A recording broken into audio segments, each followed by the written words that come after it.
அனைவருக்கும் வணக்கம். இன்றைய நாள் இனிய நாளாக அமைய வாழ்த்துக்களுடன் கூடிய வணக்கங்களை தெரிவிக்கிறோம். எங்கள் சேனலை தொடர்ந்து பார்க்க சப்ஸ்கிரைப் பண்ணுங்க. உங்களின் ஆதரவு எங்களின் வளர்ச்சிக்கு ஊன்றுகோலாக இருக்கும்.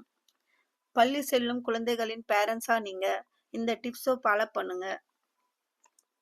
குட் டச் மற்றும் பேட் டச் பத்தி பெண் பிள்ளைகள் மற்றும் இல்ல ஆண் பிள்ளைகளுக்கும் சொல்லிக் கொடுங்க. சின்ன வயசுல இருந்தே மணி சேவிங் பத்தியும் சொல்லிக் கொடுங்க. வீட்டில் அம்மா அப்பா இருவரும் ஸ்ட்ரிக்டா இருக்கக்கூடாது. யாராவது ஒருத்தர் ஸ்ட்ரிக்டா இருந்தா போதும். அதாவது கண்டிப்பா இருக்கக்கூடாது. யாரானு ஒருத்தர் அப்பா இல்லைன்னா அம்மா யாரானு ஒருத்தர் கண்டிப்பா இருந்தா போதும். பிள்ளைகளின் மனநிலையை புரிந்து நடந்துக்கணும்.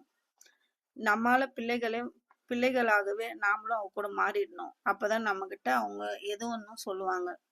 நல்லா ஹெல்த்தியா வீட்டிலேயே சமைச்சு கொடுங்க. என்னைக்காச்சும் ஒரு நாள்னா கடையில வாங்கி கொடுக்கலாம் ஃபுட்டு, ஓகே, ஒன்றும் பிரச்சனை இல்லை. நல்லா தண்ணி குடிக்க சொல்லுங்க. பெரியவர்களுக்கு ரெஸ்பெக்ட் கொடுக்க சொல்லி கொடுங்க. குறைஞ்சது ஒரு நாளைக்கு அரை மணி நேரமாவது வெளியே விளையாட விடுங்க. பழம் காய்கறிகளை சின்ன வயசுல இருந்தே அவங்களுக்கு கொடுத்து பழகுங்க. பெரியவங்களானா அவங்களுக்கு கொடுத்தா அவங்க சாப்பிட மாட்டாங்க, பழக்கம் இல்லைன்னு சொல்லுவாங்க. மற்றவங்களுக்கு உதவுற மனப்பான்மையை சின்ன வயசுல இருந்தே சொல்லி கொடுங்க.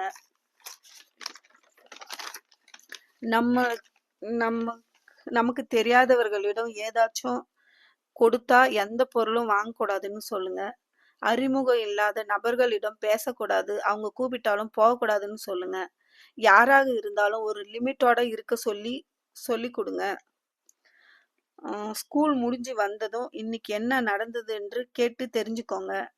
அப்படி கேட்டுட்டே இருந்தோம்னா டெய்லி அவங்களும் என்ன நடந்ததுன்னு சொல்லிட்டே இருப்பாங்க. அப்புறம் ஒரு கட்டத்துல நாம கேட்காமலே அவங்களே இன்னைக்கு என்ன நடந்ததுன்னு அவங்களே வந்து சொல்லுவாங்க.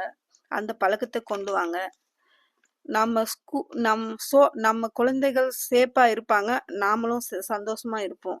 இந்த மாதிரி இன்னும் பல டிப்ஸ் கிடைக்க நீங்க எங்க சேனலை சப்ஸ்கிரைப் பண்ணுங்க. தொடர்ந்து பாருங்க.